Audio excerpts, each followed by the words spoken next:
Bonjour tout le monde. Mon nom est Malé Diagana.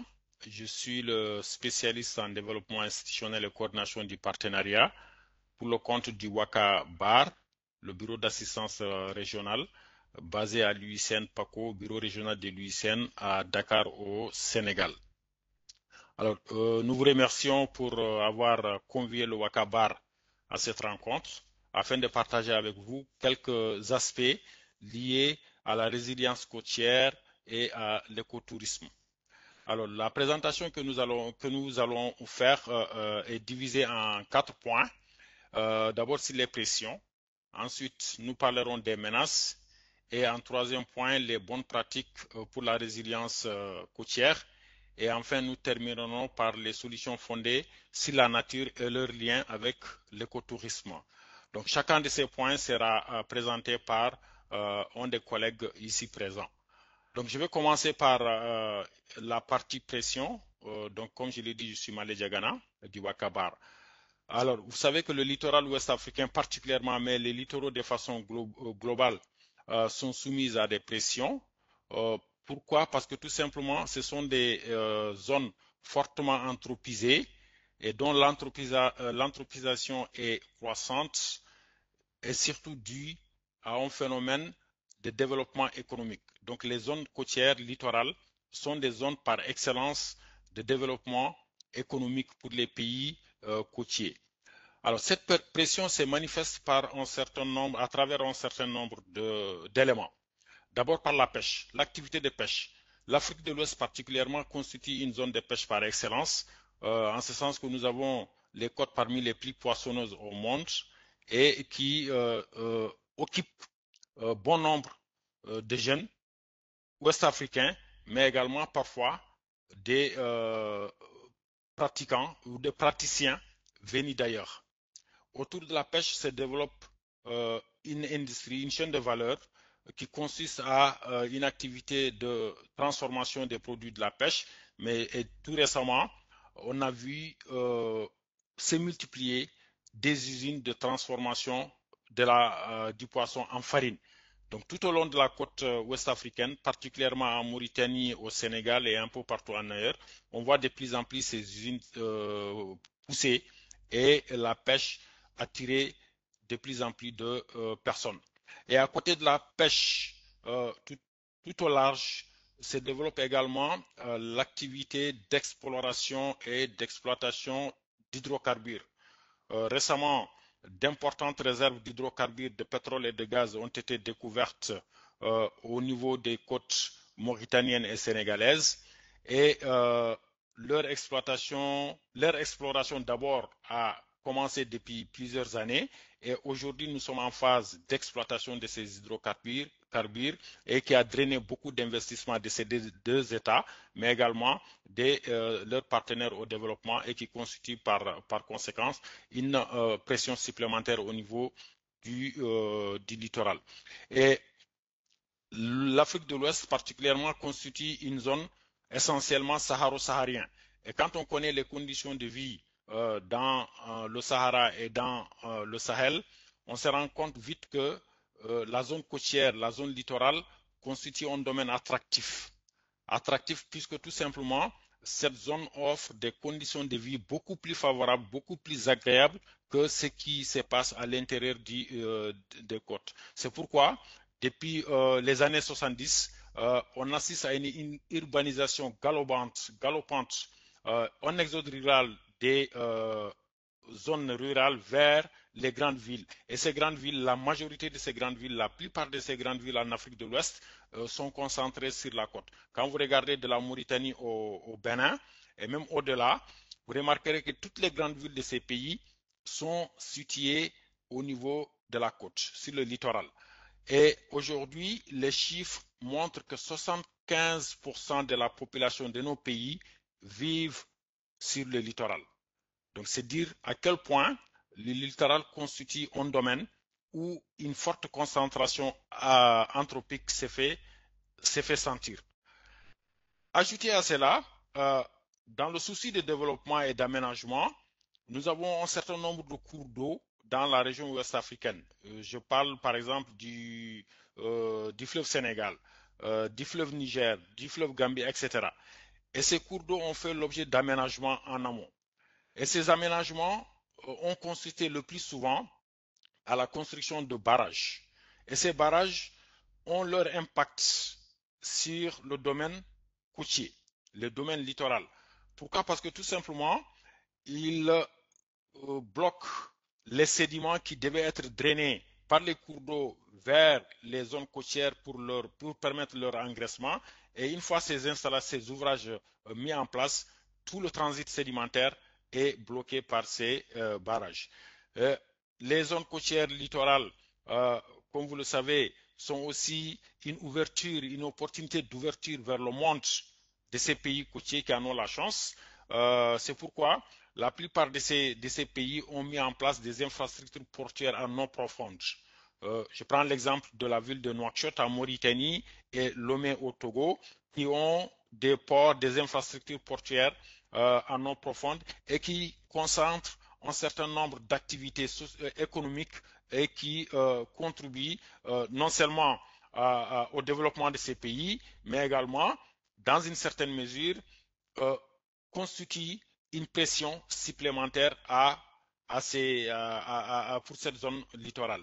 Et bien entendu, je disais tout à l'heure que la zone côtière littorale offre des conditions de vie agréables, draine des touristes, non seulement le tourisme intérieur, mais également beaucoup, beaucoup de touristes venant de l'extérieur du continent ou bien des pays limitrophes se concentrent sur cette zone pour vraiment des activités récréatives, etc.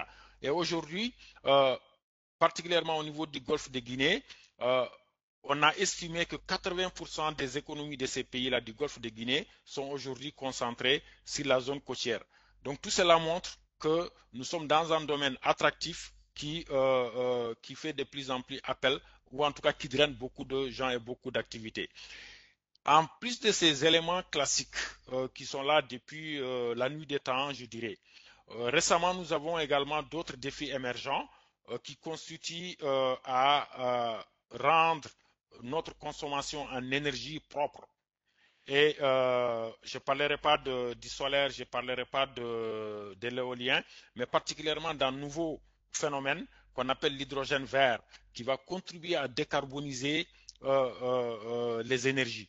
Alors, la décarbonisation de l'énergie, la production de l'hydrogène vert consiste à mettre en place des infrastructures très lourdes sur le domaine côtier qui vont par la suite dessaler l'eau de mer et à travers cela produire de l'hydrogène vert, le gaz. L'hydrogène vert, c'est un gaz. Mais avant d'en arriver là, un ensemble d'infrastructures doivent être placées sur le domaine littoral pour que l'hydrogène vert puisse être produit. Donc cela ajoute une pression supplémentaire à tout ce qu'on connaissait depuis des dizaines d'années au niveau de la zone littorale, particulièrement en Afrique de l'Ouest. Et sur ce point, je pense que la Mauritanie est un pionnier dans le domaine. Et au-delà de tous ces éléments, l'ensemble de ces pays ont élaboré souvent des politiques de planification spatiale marine. Malheureusement, on constate que la mise en place de ces politiques, de ces outils, fait défaut. Et leur non-application ou l'insuffisance d'application a dans une certaine mesure aussi constitué une pression supplémentaire au niveau des zones littorales. Donc ces pressions vont se traduire sous forme de menaces sur lesquelles mon collègue qui va prendre le relais va nous en parler tout de suite. Merci. Marlène. Merci beaucoup. Je m'excuse pour cette limite technologique. Je m'appelle Sebabé Agoro. Je suis spécialiste en sauvegarde environnementale et sociale au niveau de Wakaba. Donc, comme le collègue vient de faire la kyrielle des pressions qui menacent le littoral ouest africain, je viens rappeler les risques auxquels fait face le littoral ouest africain.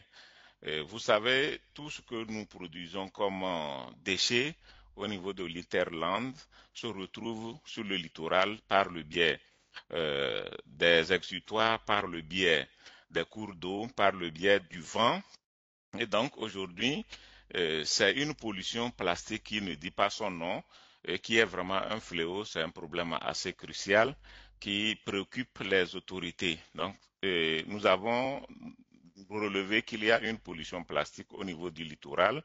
En plus de cette pollution plastique, qui est quand même une thématique qui est la nouvelle donne sur le plan international, nous avons la pollution des eaux usées.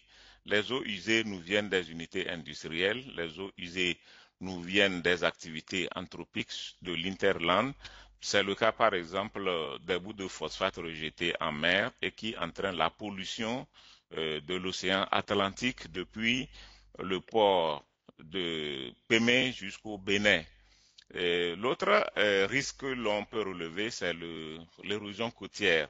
L'érosion côtière, c'est un phénomène qui se produit depuis la Mauritanie jusqu'en Angola et qui touche 17 pays ouest africains et qui se manifeste par l'avancée de l'océan Atlantique à l'intérieur, donc avec le recul du trait de côte, donc les infrastructures qui sont en train de partir de plus en plus. Aujourd'hui, personne n'est indifférent du réchauffement de la Terre avec le réchauffement des températures. Cette dernière journée, bien sûr, en Afrique de l'Ouest, il y a eu beaucoup de plaintes par rapport à l'augmentation des températures, par rapport aux vagues de chaleur qui ont été enregistrées en Afrique de l'Ouest. Ça fait que aujourd'hui, avec le phénomène de changement climatique, avec les phénomènes récurrents, le niveau de la mer augmente, donc affectant les côtes ouest africaines. L'autre risque que l'on peut enregistrer, c'est les intrusions marines avec la salinisation des terres, que ce soit avec l'intrusion des eaux sur les terres fermes ou avec la remontée de la nappe. Et donc les terres agricoles se retrouvent en pleine salinisation. L'autre risque qui est là et qui est réel, c'est que le sable marin est exploité dans beaucoup de pays ouest africains, donc l'exploitation de sable, l'extraction de sable, des dunes de sable constitue un gros risque qui fragilise davantage notre côte ouest africaine. La plupart des infrastructures routières, aéroportuaires, industrielles, bâtiments sont construits à partir du sable. L'autre risque que l'on peut relever, c'est la dégradation des écosystèmes marins, avec par exemple la turbidité de l'eau. L'herbier ne peut plus résister, il meurt. Or, l'herbier se trouve être la zone de frayère pour la faune aquatique. Donc, il va sans dire que s'il y a dégradation, il y a turbidité de l'eau, il y a dégradation des écosystèmes aussi bien floristiques que fauniques. Donc, avec également la destruction de la mangrove, avec la perte aussi des corails. Donc, c'est une dégradation des écosystèmes vraiment marins qui est enregistrée.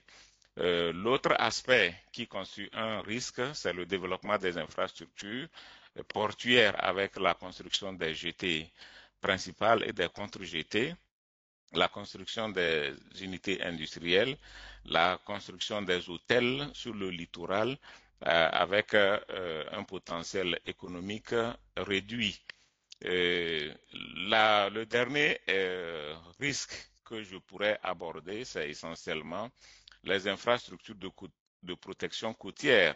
Comme nous l'avons dit, effectivement, la côte ouest africaine est soumise à l'érosion et on ne peut pas vraiment croiser les bras et regarder le phénomène avancer avec la superficie des pays qui diminue.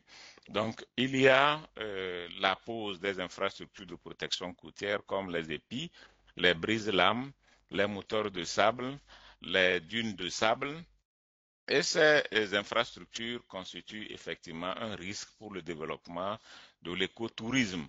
Vous regardez un peu à droite, vous allez voir que sur les photos, il y a des infrastructures routières qui ont été endommagées, donc le risque est réel. L'autre risque, c'est la présence des épis qui limitent un peu les activités écotouristiques.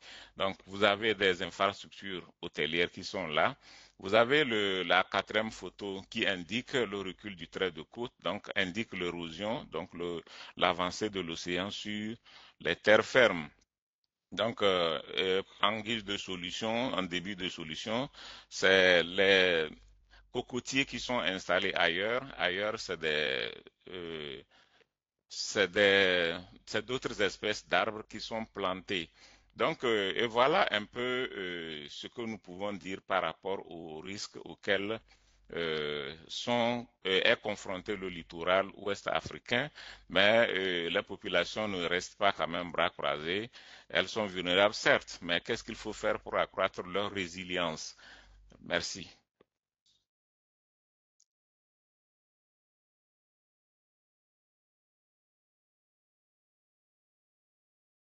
Bonjour, euh, Madame, Monsieur. Merci beaucoup, Sebabé. Moi, c'est Mohamedou Anouafal, spécialiste en développement social au bureau d'appui régional. Donc, comme Sebabé l'a dit, et Malais, le littoral, c'est pas un territoire neutre. C'est un territoire d'expression des activités socio-économiques, mais également un territoire vulnérable au regard des effets anthropiques et naturels qui pèsent sur le milieu.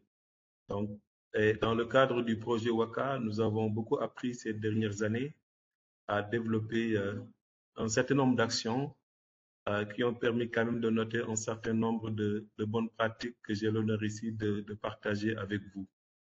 Donc, ce qu'on peut retenir, c'est que tout ce qui a été présenté, qui vient d'être présenté, c'est que ce sont soit les actions anthropiques ou les risques naturels qui pèsent sur ces milieux-là, mais surtout les projections des politiques publiques donc dans ces territoires-là, donc qui constituent quand même, quoi qu'on dise, en dépit des menaces, des territoires d'opportunité pour le développement des activités de façon générale, mais aussi de l'écotourisme.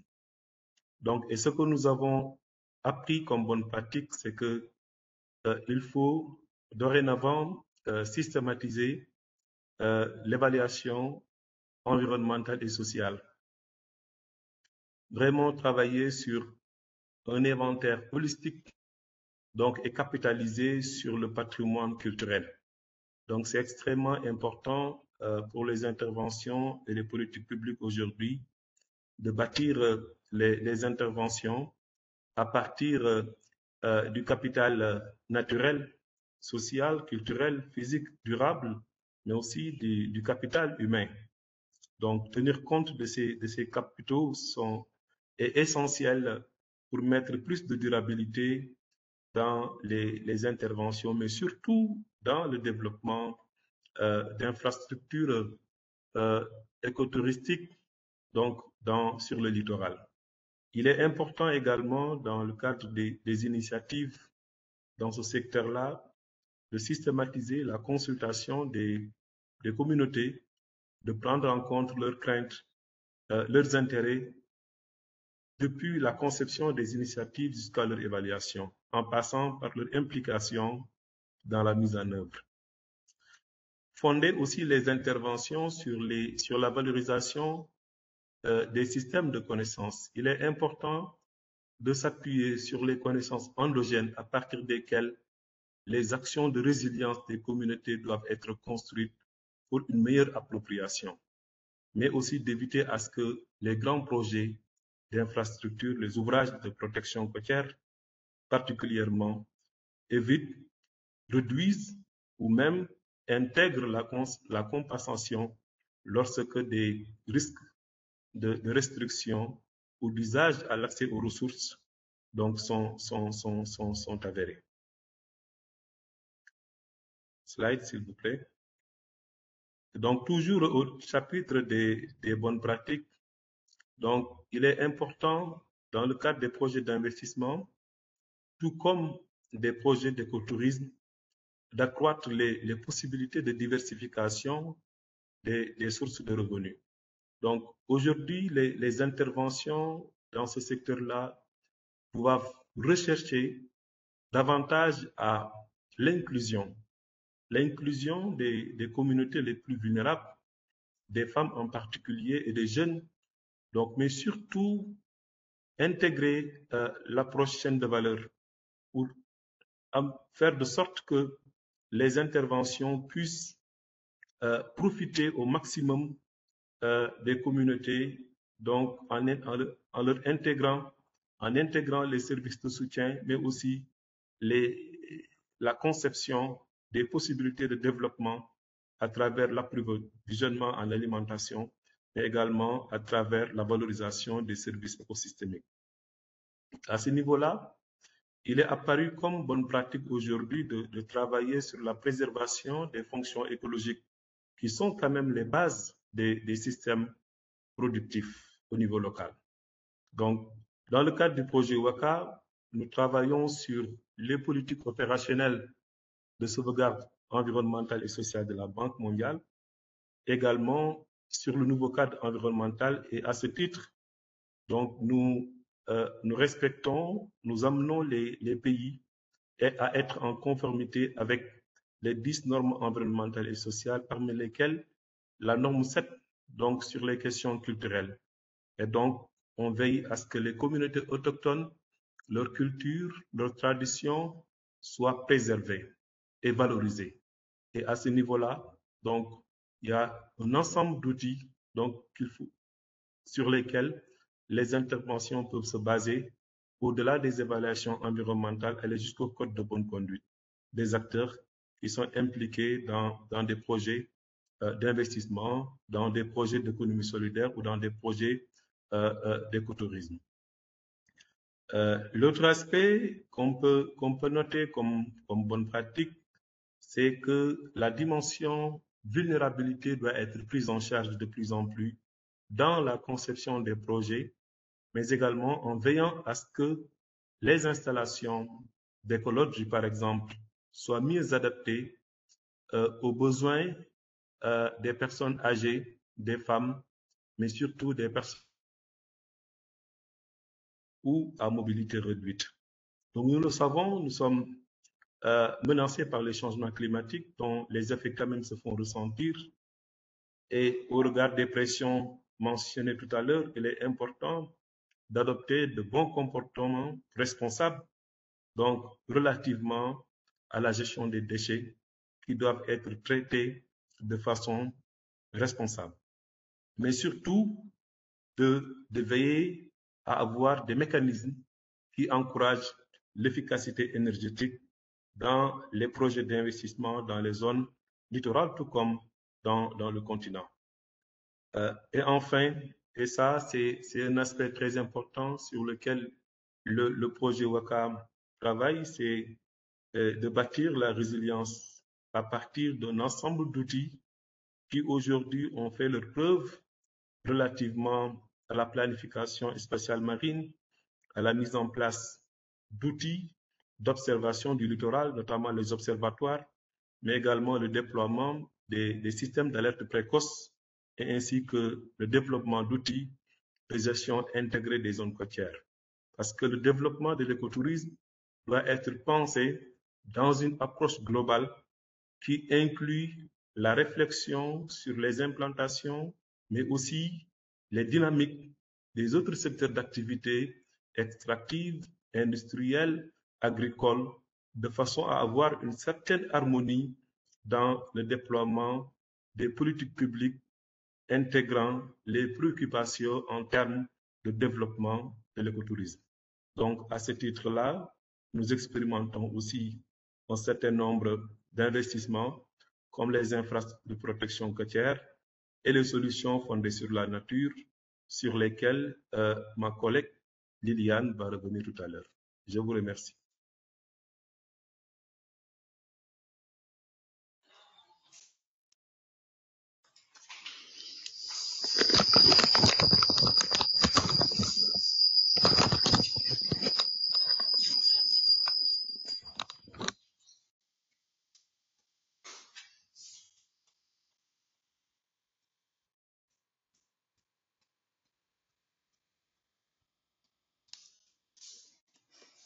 Bonjour à tous, je suis Liliane Assogba, spécialisée en gestion des risques, et dans le cadre du WACA, j'appuie à la promotion des solutions fondées sur la nature pour la résilience côtière. Alors, qu'est-ce que c'est les solutions fondées sur la nature? Anouar en parlait, cela intègre un certain nombre d'aspects qui contribuent à la résilience côtière. Et dans le contexte côtier, il faut dire que les solutions fondées sur la nature vont constituer vraiment un ensemble d'actions dont le but sera de protéger, de conserver, de restaurer des écosystèmes, que ce soit marins et côtiers, et dans le but vraiment de répondre à des défis sociaux, des défis économiques, des défis environnementaux. Et quand on parle vraiment de solutions fondées sur la nature, dans ce contexte-là, penser aires protégées, aires marines protégées communautaires par exemple, dans lesquelles les communautés locales seraient activement impliquées dans les questions de restauration et de conservation des écosystèmes, en même temps qu'elles mènent leurs activités économiques. Et tout cela associé à l'écotourisme. Pensez également à la restauration de mangroves, par exemple, que ce soit à l'intérieur de ces aires protégées ou à l'extérieur, et qui, dans le cadre de l'écotourisme, vont vraiment constituer des écosystèmes qui sont visités, valorisés, restaurés, ou encore à des écosystèmes dunaires dans lesquels on établit un circuit touristique et qui va vraiment contribuer dans le design de cette solution-là à permettre une utilisation durable et des écosystèmes de sorte à continuer à les conserver tout en menant des activités économiques et sociales, et en sauvegardant vraiment les patrimoines culturels et naturels de ces milieux-là.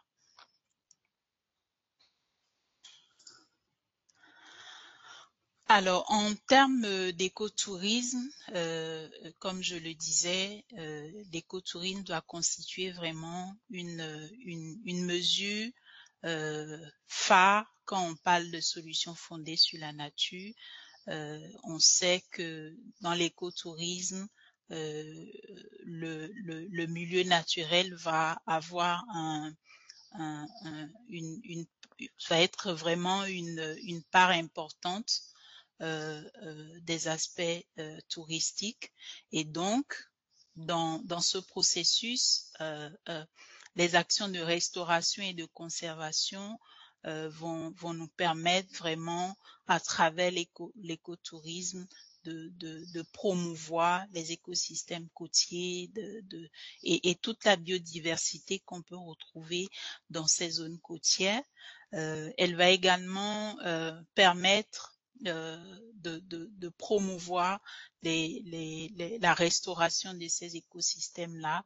Dans l'écotourisme, on va souvent avoir des activités de plantation, des lâchers de tortues, dans lesquelles vraiment le touriste va être impliqué, va être vraiment acteur des activités de restauration.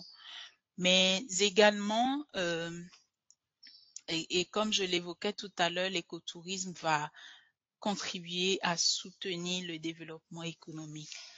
Dans l'approche de solutions fondées sur la nature, c'est un élément clé qui va intervenir en même temps qu'on participe à l'éducation et à la sensibilisation à travers ces activités écotouristiques. Globalement, on a dans la région de l'Afrique de l'Ouest, beaucoup d'activités écotouristiques sont concentrées plutôt dans les aires protégées. Vous pourrez voir dans la photo ici, il y a des activités qui se mènent, par exemple, entre autres, il y en a beaucoup d'autres, mais voilà, au niveau de l'AMP de Somone, par exemple, ou encore au niveau de la Bouche du Roi au Bénin, où vraiment ces activités sont menées avec l'avantage de contribuer vraiment à soutenir les efforts de conservation parce que les revenus issus de l'écotourisme sont en mesure d'être réinvestis. Il y a aujourd'hui des clés de répartition dans la plupart des zones où cette activité, bon an, mal an, se mène. Voilà, il y a des clés de répartition qui permettent de réinvestir les revenus dans les efforts de conservation parce que c'est important. Il y a également vraiment un intérêt et une compréhension plus grande que l'écotourisme peut apporter de l'importance que ces écosystèmes ont dans la protection de nos côtes et cela est un point clé sur lequel on peut jouer. Enfin, il y a également vraiment tout ce que l'écotourisme peut aider à offrir comme source alternative de revenus pour les communautés. Et ce n'est que quelques points là sur ce qui, en termes d'avantages vraiment qu'on peut tirer de l'écotourisme en lien avec la résilience côtière. De façon globale, on retiendra vraiment que l'écotourisme ce secteur va aller vraiment donner la main à celui de la protection côtière pour se nourrir mutuellement. En menant de l'écotourisme, on va aller vers la protection, la conservation, la restauration, l'utilisation durable des écosystèmes qui sont tellement importants dans la résilience côtière parce que ces écosystèmes vont constituer vraiment des barrières importantes en termes de réduction des risques côtiers. Merci.